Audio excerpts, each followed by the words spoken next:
बिस्मिल्लाहिर्रहमानिर्रहीम। अस्सलाम वालेकुम डियर स्टूडेंट्स, मैं हूँ गुलाम रसूल और एक नई वीडियो के साथ हाजिर खिदमत हूँ। डियर स्टूडेंट्स, हम आज की वीडियो में बात करेंगे how to get good marks in second year Urdu. Means 12वीं क्लास की उर्दू में आप कैसे अच्छे नंबर हासिल कर सकते हैं। आज की वीडियो जौन सी है वो 3 किस्म के स्टूडेंट्स के लिए होगी। नंबर 1, ब्रिलियंट स्टूडेंट्स जो 90% से ज़्यादा नंबर हासिल करना चाहते हैं। नंबर 2 पे एवरेज स्टूडेंट्स जो 60% से लेके तकरीबन 75% तक नंबर हासिल करना चाहते हैं। और तीसरे नंबर पे बिलो एवरेज स्टूडेंट जो जस्ट पास होना चाहते हैं, 50 to 60% नंबर हासिल करना चाहते हैं। इन 3 कैटेगरीज के जौन से स्टूडेंट्स होंगे, हम आज की इस वीडियो में उन तीनों के बारे में बात करेंगे। और आज की वीडियो में जो सबसे पहले हम डिस्कस करेंगे वो होगा आपका पेपर पैटर्न। मीन्स आपका पेपर किस तरह का आता है, मारूजी सवालात कितने नंबर के होंगे और उसके बाद इंशाई तर्ज जौन सा है वो कितने नंबर का होगा, उस पर हम बात करेंगे।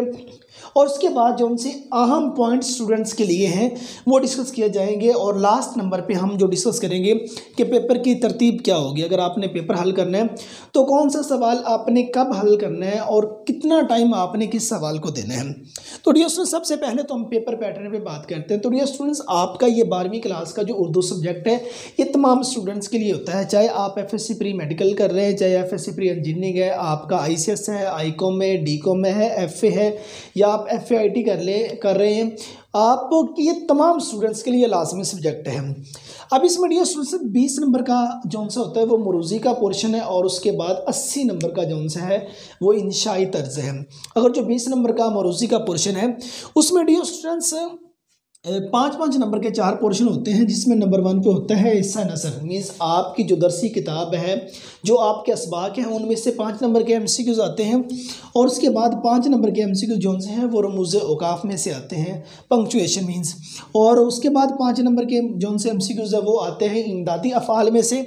और 5 नंबर के MCQs जौन से हैं वो मुताबिकत के असूल ने और को के इस्तेमाल जौन से हैं इनमें से आते हैं। तो इसी तरह आपका जो 20 नंबर का है वो मरूजी का पोर्शन होगा। और उसके बाद जो आपका सेकंड पार्ट स्टार्ट हो जाता है इंशाई तर्ज है। डियर स्टूडेंट्स, उसमें से आपका जो सवाल नंबर 2 होगा, सवाल नंबर 1 तो आपका मरूजी है, हिस्सा मरूजी कसीर और इंतखाबी सवालात। और आपका सवाल नंबर 2 होगा अशार की तशरीह करें। 2 पोर्शन होंगे, इसका अलिफ जुज़ होगा और उसके बाद इसका बेजुज़ है। अलिफ जुज़ जौन सा है वो है हिस्सा नज़म की तशरीह। हिस्सा नज़म की तशरीह जौन सी है डियर स्टूडेंट्स, 2 शेर आएंगे, आपने दोनों की तशरीह करनी होगी और किसी एक ही नज़म से आएंगे।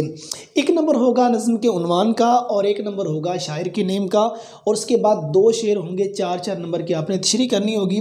और उसके बाद हिस्सा गज़ल जौन सी है ये किसी एक ही गज़ल से 3 अशार आएंगे, जिसमें एक नंबर होगा शायर के नेम का और उसके बाद 3 शेर होंगे 3-3 नंबर के। इसी तरह 10 नंबर इसके बनेंगे। और उसके बाद आपका आ जाता है तीसरा सवाल इक्तबास की तशरीह। डियर स्टूडेंट्स, 2 पैराग्राफ मीन्स 2 जुज़ आपके सामने दिए होंगे, उन दोनों जुज़ में से आपने एक जुज़ का इंतखाब करना है। मीन्स आपके सामने 2 पैराग्राफ होंगे, 2 पैराग्राफ में से आपने जस्ट एक पैरे की तशरीह करनी होगी। उसके अंदर क्या क्या चीज़ें पूछी जाती हैं और उनके जौन से नंबर हैं वो किस तरह की हैं। सबसे पहले होगा हवाला मतन। मीन्स वो जो मतन, वो जो पैराग्राफ, वो जो जुज़ दिया हुआ है उसका आपने हवाला देना है। मीन्स सबका उन्वान, मुसन्निफ़ का नाम, इसके एक नंबर होगा। एक नंबर होगा सबके उन्वान का, एक नंबर होगा मुसन्निफ़ के नाम का, इसी तरह 2 नंबर। इसके साथ साथ है सिनफ़ और माखिज़। सिनफ़ ये क्या कैटेगरी है, ये मीन्स ड्रामा है, अफसाना है, नावल है, इंशाइया है, या मतलब कि कोई लोक दास्तान है। और माखिज़ मीन्स किस किताब में से ये वाला पैराग्राफ लिया गया या किस सबक में से है। ये 2 चीज़ें एक्स्ट्रा होती हैं, इसके नंबर नहीं होते। अगर आप लिखते हैं तो चेक करने वाले पर एक अच्छा इम्पैक्ट होगा, अगर आप नहीं लिखते तो आपके नंबरों की डिडक्शन नहीं होगी। उसके बाद है स्याको सुबाक। डिस्टेंस, वो जो पैराग्राफ, वो जो जुज़ दिया होता है। स्याको सुबाक का मतलब होता है उससे पहले क्या बात चल रही थी, बाद में क्या बात चल रही थी। हमने ये कुछ 6-6, 7-7 लाइनों पे 2 पैराग्राफ हमने लिखने होते हैं। और तीसरे नंबर पे तशरीह है, तो तशरीह के 10 नंबर होते हैं, सियाको सुबाक के 3 नंबर होते हैं, हवाला मतन के 2 नंबर होते हैं। इस तरह 15 नंबर जो उनसे आपके इक्तबास की तशरीह के हैं। आपका सवाल नंबर 4 आ जाता है निसाबी सबका खुलासा। कोई से 2 खुलासे दिए होंगे, 2 खुलासों में से आपने सिर्फ एक सब का खुलासा जो सा हो उसका आपने इंतखाब करना है। इसके 10 नंबर होंगे, एक नंबर होगा मुसन्निफ़ के नाम का और 9 नंबर का सब का खुलासा होगा। और उसके बाद आपका सवाल नंबर जो सा 5 है वो है किसी नज़म का खुलासा लिखे। किसी एक नज़म का खुलासा दिया होगा, वो आपने जो सा है वो 5 नंबर का लिखना होगा। और उसके बाद 6ठे नंबर पर आपका सवाल आ जाता है मज़मून नवीसी। कोई से 3 मज़ामीन दिए होंगे, 3 मज़ामीन में से हमने सिर्फ एक मज़मून का इंतखाब करना होगा। और सवाल नंबर 7 जो उनसे है डियर स्टूडेंट्स वो है खतूत नवीसी या आबिती। इन दोनों में से एक आएगा, ख़त आएगा या आबिती आएगी। इसमें चॉइस आपको नहीं मिलेगी। ये नहीं होगा कि आप ख़त या आबिती लिखें, दोनों में से एक ही चीज़ आएगी, लेकिन ज़्यादा चांसेस जो उनसे होते हैं वो ख़त के आने के होते हैं, आबिती बहुत कम आती है। मज़मून नवीसी के अंदर आपके पास इंतखाब करने के लिए होगा, क्योंकि 3 मज़ामीन दिए होंगे, 3 मज़ामीन में से आपने सिर्फ एक मज़मून का इंतखाब करना होगा। तो ये था आपका पेपर पैटर्न। अब हम बात करते हैं जो उनसे स्टूडेंट्स हैं किस तरह अच्छे नंबर हासिल कर सकते हैं। पहली कैटेगरी डियर स्टूडेंट्स वो स्टूडेंट्स हैं जो 90% प्लस पे नंबर हासिल करना चाहते हैं, क्योंकि उर्दू सब्जेक्ट है, इसमें अगर आपका 80 का डिजिट भी लग जाता तो फिर भी बड़ा मानी रखता है। अगर 90 प्लस नंबर लेने हैं, आपने 90 क्रॉस करना है, तो उससे ज़्यादा नंबर लेने हैं, तो आपको किन किन चीज़ों पर अमल करना होगा हम ये डिस्कस करते हैं। दोस्तों चंद आम हदायत हैं, जिसमें सबसे पहले तो आप देखें, आप रोज़ाना कम अज़ कम अगर आप 90% से लेकर 95% प्लस नंबर हासिल करना चाहते हैं, रोज़ाना कम से कम 2 घंटे आपको वक्त देना होगा। वो आप बेहतर जानते हैं कौन सा वक्त आपके लिए फ्री होता है, किस वक्त आप सही टाइम दे सकते हैं, लेकिन बेहतर टाइम तो यही होता है कि आप जल्दी सो जाएं और मॉर्निंग में अर्ली मॉर्निंग उठ के नमाज़ पढ़ने के बाद कोई 2 घंटे टाइम दें, तो उस वक्त ये चीज़ आपको आसानी से याद हो जाएगी। दूसरे नंबर पर डियर आपको तशरीहात पर खुसूसी तवज्जो देना होगी। अब तशरीहात में गज़ल की तशरीह है, नज़्म की तशरीह है और उसके बाद इक़्तिबास की तशरीह है। इनमें किन चीज़ों को आपने ज़्यादा मद्देनज़र रखना है डियर जब आप तशरीह करने लगें, अगर आप हिस्सा नज़्म की तशरीह कर रहे हैं, चाहे आप गज़ल की तशरीह कर रहे हैं, चाहे आप इक़्तिबास की तशरीह कर रहे हैं, तो आप एक सफ़े पर कम अज़ कम 2 हवाला जात, कम अज़ कम और मैक्सिमम 3 हवाला जात, इससे ज़्यादा नहीं, मिनिमम 2 और मैक्सिमम 3 हवाला जात एक सफ़े पे आप ज़रूर दें, उनको मार्कर के साथ हाईलाइट करें। और चौथे नंबर पे आप अगर तशरीह कर रहे हैं हिस्सा नज़्म की, हिस्सा गज़ल की, मीन्स अगर आप अशार की तशरीह कर रहे हैं, तो आपने मुमकिन कोशिश ये करनी है कि वहाँ के जो हवाला जात हैं वो भी शेरी हवाला जात ज़्यादा देने। पर दूसरा आप नसरी हवाला जात भी लिख सकते हैं, ठीक है, वो कुरानी आयत है, हदीस है, किसी बुजुर्गाने दीन का कौल है, वो भी आप लिख सकते हैं, लेकिन आपने मुमकिन कोशिश करनी है अशार की तशरीह के अंदर ज़्यादा जो हवाला जाते हैं वो आपने शेरी लिखने हैं, शेरी हवाला जात ज़्यादा लिखने हैं। और अगर आप इक़्तिबास की तशरीह कर रहे हैं डियर स्टूडेंट्स, तो इक़्तिबास की तशरीह के अंदर आपने ज़्यादा हवाला जात नसरी देने हैं, कुरानी आयत है, हदीस है, किसी बुजुर्गाने दीन का कौल है या कोई कोटेशन है, वो आपने नसरी तर्ज की जौन सी है वो लिखनी है। और इसके अंदर भी अशार लिख सकते हैं, लेकिन कोई एक आध लिख सकते हैं, ज़्यादा नहीं। और उसके बाद छठे नंबर पे डियर स्टूडेंट्स आप जौन सा मजमून लिखते हैं, मजमून की जौन सी लेंथ है कम अज़ कम 8 सफ़हात से लेके 10 सफ़हात तक होनी चाहिए, अगर आप नंबर 90% से लेके 95% प्लस हासिल करना चाहते हैं तो। और मजमून जौन से है इसमें आपने मुमकिन कोशिश करनी है आप 80 to 90% जौन से हवाला जात है वो नसरी हवाला जात लिखें, और उसके बाद 10 to 20% आप शेरी हवाला जात भी लिख सकते हैं, कोई एक आध अंग्रेज़ी की कोटेशन भी इसके अंदर ऐड की जा सकती है। और उसके बाद आ जाती है बात कि आपने जो पेपर अटेम्प्ट करने हैं, किस सवाल को कितना टाइम देना है। अगर सिंपल आपको ट्रिक बता दिया जाए, जितने नंबर का सवाल हो आप उसको डबल टाइम देते जाएं, तो आप आसानी से पेपर हल कर लेंगे। लेकिन यहाँ मज़ीद हम डिस्कस करते हैं कि आपने किस तरतीब से पेपर को हल करना है। बाद स्टूडेंट्स क्या काम करते हैं कि फ़ौरन स्टार्ट ही अपना वो तशरीहात से या मजमून नवीसी से ले लेते हैं, वो लिखते लिखते हाथ उनके थक जाते हैं।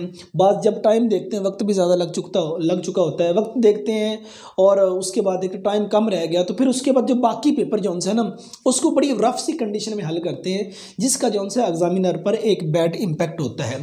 तो डियर स्टूडेंट्स से इस तरतीब से आपने पेपर हल करना है, आप आसानी से अपना जौन सा उर्दू का पेपर उसको हल कर जाएंगे। नंबर 1, आपने सबसे पहले नज़्म का खुलासा लिखना है। आपका टाइम कितना लगेगा, 8 से 10 सतूर हमने लिखनी होती हैं, तो आपका वक्त लगेगा इस पर सिर्फ 5 मिनट। अब नज़्म के खुलासे के बाद डियर स्टूडेंट्स आपने लिखना है सबक का खुलासा। अब इसकी लेंथ कितनी होती है, 1/3 होती है सबक की, जो आपका लेसन होगा उसका तीसरा हिस्सा आपने लिखना है, वो आपका 1 सफ़ा बन जाए या आपका 1.5 सफ़ा बन जाए। इसको आपने वक्त कितना देना है, 15 से 20 मिनट, और 15 से 20 मिनट में ये लिखा जाएगा।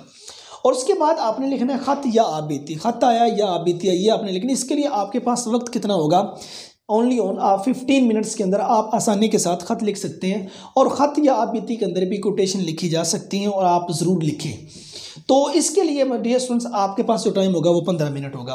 अब इसके बाद आपने इक्तबास की तशरीह करनी। इक्तबास की तशरीह में हवाला मतन सियाक़ पाक, ये जस्ट आप 5 मिनट में लिख जाएंगे और उसके बाद आ जाती है तशरीह की बारी। तशरीह आपने कम से कम 2 सफ़हात से लेके 3 सफ़हात आपने तशरीह लिखनी है और इस पर आपके लिए जो वक्त है वो 30 मिनट है, आध घंटा टाइम आपके पास है इक्तबास की तशरीह के लिए। और इसके बाद आपने मज़मून नवीसी। अब मज़मून नवीसी और नज़्म और गज़ल की तशरीह, इन दोनों की लेंथ तकरीबन सेम बन जाती है। आप नज़्म और गज़ल की तशरीह जब करेंगे ये भी 8 से 10 सफ़हात तक चले जाएगी और उसके बाद जो सा मज़मून है वो भी 8 से 10 सफ़हात तक चला जाएगा। अब इन दोनों की लेंथ भी एक जितनी है, अब दोनों के नंबर जो उनसे अकाउंट किए जाएँ वो भी एक जितने बनते हैं। सो ज़्यादा नंबर मज़मून के अंदर मिल जाते हैं। सो मज़मून का आप इंतखाब पहले कीजिए, मज़मून पहले लिखिए और उसके बाद नज़्म की तशरीह और उसके बाद गज़ल की तशरीह। तो ये तरीक़ाकार जो उनसे है आपने ये लगाना है। ये हमारा पहली कैटेगरी थी उन स्टूडेंट्स के लिए जो उनसे एक ब्रिलियंट स्टूडेंट्स हैं, 90% से लेके 95% प्लस नंबर हासिल करना चाहते हैं उनके लिए। सेकंड नंबर पे वो स्टूडेंट्स जो एवरेज स्टूडेंट हैं वो क्या काम करें। एवरेज स्टूडेंट सबसे पहले आपने क्या काम करना है, प्रीवियस 5 ईयर्स कसीर और इंतखाबी सवालात मीन्स MCQs, पिछले 5 साल MCQs जो उनसे आपने जस्ट वो हल करने। नंबर 1। नंबर 2 पे डियर स्टूडेंट्स आपने तमाम नज़मों के खुलासे अच्छी तरह याद कर लेने हैं। नंबर 3 पे आपने तमाम असबाक के खुलासे जो उनसे वो याद कर लेने हैं और उसके बाद आपने खतूत कर लेने हैं। और उसके बाद डियर स्टूडेंट्स आपने क्या काम करना है, जो सा आपके इक्तबास की तशरीह के लिए आपने पहले 5 से 7 लेसन जो उनसे हैं उनको आपने उनके खुलासे जब आप अच्छी तरह कर लेंगे तो तशरीह हाथ में भी आपके वो मुआवन होंगे। और मज़ामीन नवीसी के अंदर अब मैं एक सेपरेट में एक वीडियो बनाऊंगा कि आप कौन कौन से मज़मून जो उनसे हैं वो आप करें तो उनमें से कोई मज़मून एक लग जाएगा, उस पर मैं एक स्पेशली वीडियो अलग से बना दूंगा। कुछ 5 से 10 कोई आपको मज़ामीन जो उनसे वो बता दूंगा, वो अगर आप कर लेते हैं वो आ जाएगा। ये एवरेज स्टूडेंट्स के लिए है। नंबर 3 पे वो स्टूडेंट्स जो बिलो एवरेज हैं उन्होंने क्या काम करना है। ऑडियंस जो बिलो एवरेज स्टूडेंट्स हैं आपने क्या काम करना, आपने उसी तरह 5 साल के जो सबका पेपर है आपने उनके MCQs कर लेने। नंबर 1। नंबर 2 पे आपने तमाम नज़मों के खुलासे कर लेने हैं, ठीक है। नंबर 3 पे आपने क्या काम करना है, आपने पहले 7 असबाक के खुलासे अच्छी तरह याद कर लेने हैं और उसके बाद आपने जो उनसे खतूत हैं वो अच्छी तरह याद कर लेने, बस, ठीक है। तो इन चीज़ों को आप अच्छी तरह कर लेंगे, आप 50 से 60 नंबर डियर स्टूडेंट्स आसानी से ले जाएंगे। सो डियर स्टूडेंट्स ये हमारी आज की वीडियो थी कि how to get good marks in Urdu subject part 2, तो जिसमें हमने डिस्कस किया सिलेबस के बारे में और उसके बाद ब्रिलियंट स्टूडेंट्स के बारे में, एवरेज स्टूडेंट्स के बारे में और बिलो एवरेज स्टूडेंट्स के बारे में। उम्मीद करता हूँ कि आज की वीडियो आप स्टूडेंट्स को अच्छी लगी होगी। नेक्स्ट वीडियो में मिलते हैं, अपना ढेर सारा ख्याल रखिएगा। फी अमानिल्लाह।